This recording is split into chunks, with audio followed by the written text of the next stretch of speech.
ನಮಸ್ಕಾರ ವೀಕ್ಷಕರೇ, ನಿಮ್ಮ ಮನೆಯ ಅಂಗಳದಲ್ಲಿರುವ ತುಳಸಿ ಗಿಡ ಬರೀ ಗಿಡವಲ್ಲ, ಅದು ಆ ಮನೆಯ ಭಾಗ್ಯದ ದೇವತೆ. ಎಷ್ಟೇ ಆರೈಕೆ ಮಾಡಿದರೂ ನಿಮ್ಮ ಮನೆಯ ತುಳಸಿ ಪದೇ ಪದೇ ಒಣಗಿ ಹೋಗ್ತಿದೆಯೇ? ಶಾಸ್ತ್ರ ಹೇಳುತ್ತೆ, ತುಳಸಿ ಗಿಡ ಸುಮ್ಮನೆ ಒಣಗೋದಿಲ್ಲ. ಅದು ಒಣಗುತ್ತಿದೆ ಅಂದರೆ ನಿಮ್ಮ ಮನೆಗೆ ಬರಲಿರುವ ಯಾವುದೋ ದೊಡ್ಡ ದಾರಿದ್ರ್ಯ ಅಥವಾ ಸಂಕಷ್ಟವನ್ನು ಅದು ತನ್ನ ಮೇಲೆ ಎಳೆದುಕೊಂಡು ಸಾಯುತ್ತಿದೆ ಎಂದರ್ಥ. ಆತ್ಮೀಯ ವೀಕ್ಷಕರೇ, ತುಳಸಿ ಒಣಗಲು ನೀವು ಮಾಡುತ್ತಿರುವ ಆ 3 ಮಹಾ ತಪ್ಪುಗಳೇ ಕಾರಣ. ಅಷ್ಟೇ ಅಲ್ಲ, ಸಾಕ್ಷಾತ್ ವೈಕುಂಠನಾದ ವಿಷ್ಣುವನ್ನೇ ಕಲ್ಲಾಗಿಸುವಂತೆ ಶಾಪ ನೀಡಿದ ತುಳಸಿಯ ಆ ಭೀಕರ ಕಥೆಯೇನು? ತುಳಸಿ ಶಾಪ ನೀಡಿದರೆ ಮನೆಗೆ ಏನಾಗುತ್ತದೆ? ಇವತ್ತಿನ ಈ ವಿಶೇಷ ವಿಡಿಯೋದಲ್ಲಿ ತುಳಸಿ ಒಣಗದಂತೆ ತಡೆಯುವ ಸಂಜೀವಿನಿ ರಹಸ್ಯವನ್ನು ಬಿಚ್ಚಿಡ್ತೀರಿ. ವೀಕ್ಷಕರೇ, ಮಿಸ್ ಮಾಡದೆ ಕೊನೆಯವರೆಗೂ ನೋಡಿ. ಇದು ನಿಮ್ಮ ಮನೆಯ ಸುಖ ಶಾಂತಿಯ ಪ್ರಶ್ನೆ. ನೋಡಿ ವೀಕ್ಷಕರೇ, ತುಳಸಿ ಅಥವಾ ಬೃಂದಾದೇವಿ ಮಹಾವಿಷ್ಣುವಿಗೆ ಶಾಪ ನೀಡಿದಾಗ ಇಡೀ ಬ್ರಹ್ಮಾಂಡವೇ ನಡುಗಿ ಹೋಗಿತ್ತು. ಯಾಕಂದರೆ ಒಬ್ಬ ಪತಿವ್ರತೆಯ ಶಾಪಕ್ಕೆ ಸಾಕ್ಷಾತ್ ಸೃಷ್ಟಿಕರ್ತನೆ ಬದ್ಧನಾಗಬೇಕಾಯಿತು. ವಿಷ್ಣುವು ಸಂಕಚೂಡನ ರೂಪ ಧರಿಸಿ ಬಂದಾಗ ಬೃಂದೆಯು ಆತನನ್ನು ತನ್ನ ಪತ್ನಿಯೆಂದೇ ಭಾವಿಸಿ ಪೂಜಿಸುತ್ತಾಳೆ. ಯಾವಾಗ ಸತ್ಯ ತಿಳಿಯುತ್ತದೆಯೋ ಆಗ ಆಕೆ ಕೇಳುವ ಪ್ರಶ್ನೆ ನಿಮ್ಮ ಎದೆ ನಡುಗಿಸುತ್ತದೆ: ಜಗತ್ತಿಗೆ ಧರ್ಮ ಕಲಿಸುವ ನೀನೇ ನನ್ನ ಧರ್ಮವನ್ನು ಕೆಡಿಸಿದೆಯಲ್ಲ ಎಂದು. ವೀಕ್ಷಕರೇ, ಆ ಕ್ರೋಧದಲ್ಲಿ ಆಕೆ ನೀಡಿದ ಶಾಪ: ನಿನ್ನ ಹೃದಯ ಕಲ್ಲಿನಂತಿದೆ, ಆದ್ದರಿಂದ ನೀನು ಕಲ್ಲಾಗು ಎಂದು ಹೇಳ್ತಾಳೆ. ಇದರ ಫಲವಾಗಿ ಇವತ್ತಿಗೂ ನಾವು ಪೂಜಿಸುವ ಶಾಲಿಗ್ರಾಮ ಶಿಲೆಯು ಗಂಡಕ್ಕಿ ನದಿಯಲ್ಲಿ ಸಿಗುತ್ತದೆ. ವೀಕ್ಷಕರೇ, ಇಲ್ಲಿ ಒಂದು ರಹಸ್ಯವಿದೆ. ವಿಷ್ಣುವು ಕಲ್ಲಾದಾಗ ಬೃಂದೆಯು ತುಳಸಿ ಗಿಡವಾಗಿ ಆ ಕಲ್ಲಿನ ಮೇಲೆ ನೆಲೆಸುತ್ತಾಳೆ. ಅಂದರೆ ನೀವು ತುಳಸಿಯನ್ನು ನಿರ್ಲಕ್ಷಿಸಿದರೆ ಅಥವಾ ಗಿಡ ಒಣಗಲು ಬಿಟ್ಟರೆ ನೀವು ಸಾಕ್ಷಾತ್ ವಿಷ್ಣುವಿನ ಹೃದಯವನ್ನೇ ದಂಡಿಸಿದಂತೆ. ವೀಕ್ಷಕರೇ, ತುಳಸಿ ಒಣಗುವುದು ನಿಮ್ಮ ಮನೆಯಲ್ಲಿರುವ ದೈವಿಕ ಚೈತನ್ಯ ಕಲ್ಲಾಗುತ್ತಿದೆ ಎನ್ನುವುದರ ಸೂಚನೆ. ಆ ಮನೆಗೆ ಮುಂದೆ ದಾರಿದ್ರ್ಯ ಬೆನ್ನಟ್ಟಬಹುದು ಎಂದು ಪುರಾಣಗಳು ಎಚ್ಚರಿಸುತ್ತವೆ. ವೀಕ್ಷಕರೇ, ತುಳಸಿ ಎಲ್ಲಿ ಒಣಗುತ್ತಾಳೋ ಅಲ್ಲಿ ವಿಷ್ಣುವಿನ ಅನುಗ್ರಹವಿರುವುದಿಲ್ಲ. ವಿಷ್ಣುವಿಲ್ಲದ ಜಾಗದಲ್ಲಿ ಲಕ್ಷ್ಮಿ ನೆಲೆಸುವುದಿಲ್ಲ. ಅಂದರೆ ತುಳಸಿ ಒಣಗಿದರೆ ನಿಮ್ಮ ಮನೆಯ ಆರ್ಥಿಕ ಪರಿಸ್ಥಿತಿ ಕುಸಿಯುತ್ತದೆ ಎಂಬುದು ಇದರ ಗಂಭೀರ ಸಂದೇಶ. ವೀಕ್ಷಕರೇ, ಈಗ ನೋಡೋಣ ಬನ್ನಿ, ನೀವು ಮಾಡುತ್ತಿರುವ ಆ 3 ಮಹಾ ತಪ್ಪುಗಳು ಯಾವುವು ಎಂದು. ಮೊದಲನೇ ತಪ್ಪು: ತುಳಸಿಯ ಪಾವಿತ್ರತೆಯನ್ನು ನಿರ್ಲಕ್ಷಿಸುವುದು. ವೀಕ್ಷಕರೇ, ತುಳಸಿ ಅತ್ಯಂತ ಸಂವೇದನಶೀಲ ಗಿಡ. ಮನೆಯಲ್ಲಿ ಯಾರಾದರೂ ಮುಟ್ಟಾದ ಸಮಯದಲ್ಲಿ ಅಥವಾ ಸ್ನಾನ ಮಾಡದೆ ಗಿಡವನ್ನು ಮುಟ್ಟುವುದು ಅಥವಾ ಚಪ್ಪಲಿ ಹಾಕಿಕೊಂಡು ತುಳಸಿ ಕಟ್ಟಿಯ ಹತ್ತಿರ ಹೋದರೆ ಗಿಡದ ಧನಾತ್ಮಕ ಶಕ್ತಿ ಕುಂದುತ್ತದೆ. ವೀಕ್ಷಕರೇ, ಹಾಗೆ ಸೂರ್ಯಾಸ್ತದ ನಂತರ ತುಳಸಿ ಎಲೆಯನ್ನು ಕೀಳಬಾರದು.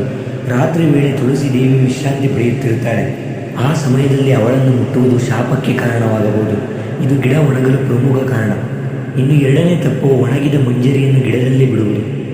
ವೀಕ್ಷಕರೇ, ತುಳಸಿ ಗಿಡದ ಮೇಲೆ ಸಣ್ಣ ಕಾಳುಗಳಿರುವ ಕಂದು ಬಣ್ಣದ ಮಂಜರಿ ಬರುತ್ತದೆ. ಇದು ತುಳಸಿಯ ವೃದ್ಧಾಪ್ಯದ ಸಂಕೇತ. ಶಾಸ್ತ್ರದ ಪ್ರಕಾರ ಮಂಜರಿ ಹೆಚ್ಚಾದಂತೆ ತುಳಸಿಗೆ ಭಾರವಾಗುತ್ತದೆ. ಅವಳು ಕೃಷ್ಣನ ಬಳಿ ಹೋಗಲು ಹಂಬಲಿಸುತ್ತಾಳೆ. ವೀಕ್ಷಕರೇ, ಯಾವಾಗ ಮಂಜರಿ ಒಣಗುತ್ತದೆಯೋ ಅದನ್ನು ತಕ್ಷಣವೇ ಕಿತ್ತು ಕೃಷ್ಣನ ಅಥವಾ ವಿಷ್ಣುವಿನ ಪಾದಕ್ಕೆ ಅರ್ಪಿಸಬೇಕು.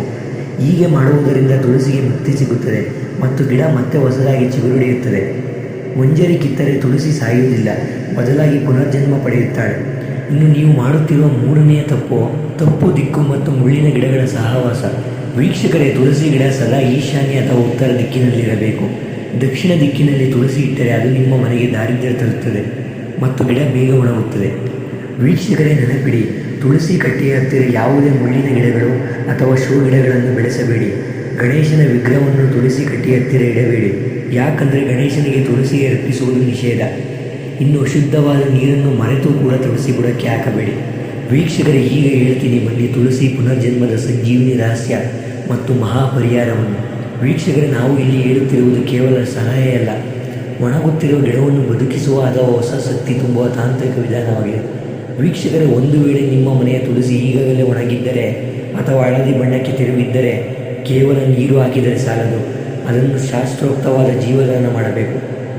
ಪ್ರತಿ ಶುಕ್ರವಾರದಂದು ಸ್ವಲ್ಪ ಹಸಿ ಹಾಲನ್ನು ಗಂಗೆಯ ಜೊತೆ ಬೆರೆಸಿ ತುಳಸಿಯ ಬುಡಕ್ಕೆ ಅರ್ಪಿಸಿ. ಹಾಲು ಲಕ್ಷ್ಮಿಗೆ ಪ್ರಿಯ. ಇದು ತುಳಸಿಯ ಬೇರುಗಳಲ್ಲಿ ಧನಾತ್ಮಕ ಶಕ್ತಿಯನ್ನು ಮರುಸ್ಥಾಪಿಸುತ್ತದೆ. ಇನ್ನು ಎರಡನೆಯ ರಹಸ್ಯ: ಮಣ್ಣಿನ ಶುದ್ಧೀಕರಣ. ವೀಕ್ಷಕರೇ, ತುಳಸಿ ಕಟ್ಟೆಯ ಮಣ್ಣಿನಲ್ಲಿ ಯಾವುದೇ ಹಳೆಯ ಹೂವುಗಳು ಅಥವಾ ಕಸ ಇರಬಾರದು. ಹಲವು ಜನರು ದೇವರಿಗೆ ಮುಡಿಸಿದ ಹೂವುಗಳನ್ನು ಒಣಗಿದ ನಂತರ ತುಳಸಿ ಬುಡಕ್ಕೆ ಹಾಕುತ್ತಾರೆ. ಅದನ್ನು ಮಾಡಬಾರದು.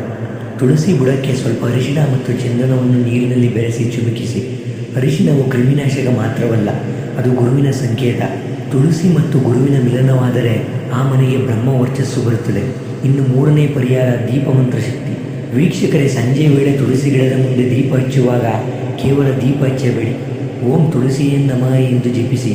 ಇದರಿಂದ ನಿಮ್ಮ ಧ್ವನಿಯ ಕಂಪನಗಳು ಗಿಡದ ಮೇಲೆ ಪ್ರಭಾವ ಬೀರುತ್ತದೆ. ವೀಕ್ಷಕರೇ, ಅಂತಿಮವಾಗಿ ಒಂದು ಎಚ್ಚರಿಕೆ: ಒಂದು ವೇಳೆ ತುಳಸಿ ಗಿಡ ಸಂಪೂರ್ಣವಾಗಿ ಒಣಗಿ ಸತ್ತು ಹೋದರೆ ಅದನ್ನು ಮನೆಯಲ್ಲಿ ಇಟ್ಟುಕೊಳ್ಳಬೇಡಿ, ಅದು ಅಶುಭ. ಅದನ್ನು ಗೌರವದಿಂದ ಹರಿಯುವ ನೀರಿನಲ್ಲಿ ಅಥವಾ ಯಾವುದಾದರೂ ಶುದ್ಧವಾದ ಕೆರೆಯ ಮಣ್ಣಿನಲ್ಲಿ ವಿಸರ್ಜಿಸಿ. ನಂತರ ಹೊಸ ಗಿಡವನ್ನು ಗುರುವಾರ ಅಥವಾ ಕಾರ್ತಿಕ ಮಾಸದಲ್ಲಿ ಪ್ರತಿಷ್ಠಾಪಿಸಿ. ವೀಕ್ಷಕರೇ, ತುಳಸಿ ಲಕ್ಷ್ಮಿಯ ಸ್ವರೂಪ. ಅವಳು ನಿಮ್ಮ ಮನೆಯಲ್ಲಿ ಹಸಿರಾಗಿದ್ದರೆ ಸುಖ ಶಾಂತಿ ನೆಲೆಸುತ್ತದೆ. ನಿಮ್ಮ ಮನೆಯಲ್ಲಿ ತುಳಸಿ ಗಿಡ ಪದೇ ಪದೇ ಒಣಗುತ್ತಿದೆಯೇ? ಹಾಗಿದ್ದರೆ ಎಸ್ ಅಂತ ಕಮೆಂಟ್ ಮಾಡಿ. ಅದಕ್ಕೆ ನಿಖರ ಕಾರಣವೇನು ಅಂತ ನಾನು ನಿಮಗೆ ತಿಳಿಸ್ತೀನಿ. ವೀಕ್ಷಕರೇ, ಈ ವಿಡಿಯೋವನ್ನು ನಿಮ್ಮ ಕುಟುಂಬದವರಿಗೆ ಶೇರ್ ಮಾಡಿ. ಎಲ್ಲರ ಮನೆಯಲ್ಲೂ ತುಳಸಿ ಹಸಿರಾಗಿರಲಿ. ವಿಷ್ಣುವಿನ ಕೃಪೆ ನಿಮ್ಮ ಮೇಲೆ ಇರಲಿ. ವೀಕ್ಷಕರೇ, ಈ ಮಾಹಿತಿ ನಿಮಗೆ ಉಪಯುಕ್ತವೆನಿಸಿದರೆ ಈ ವಿಡಿಯೋಗೆ ಒಂದು ಲೈಕ್ ಮಾಡಿ. ಹಾಗೆ ನಮ್ಮ ರಾಶಿ ಮಿತ್ರ ಚಾನಲ್ಗೆ ಸಬ್ಸ್ಕ್ರೈಬ್ ಮಾಡಿ. ಧನ್ಯವಾದಗಳು.